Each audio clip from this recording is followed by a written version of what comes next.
igado yan guys. Igado. Maluluto na.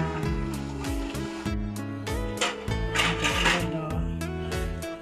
Minsa. Tata. Yan. Igado yan guys. Magandang hali guys. Luto naman ako ng tutuhan. Igado.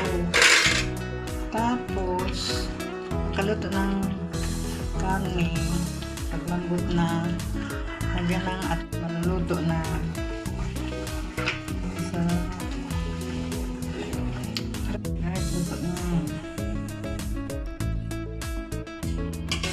luto na ang igado.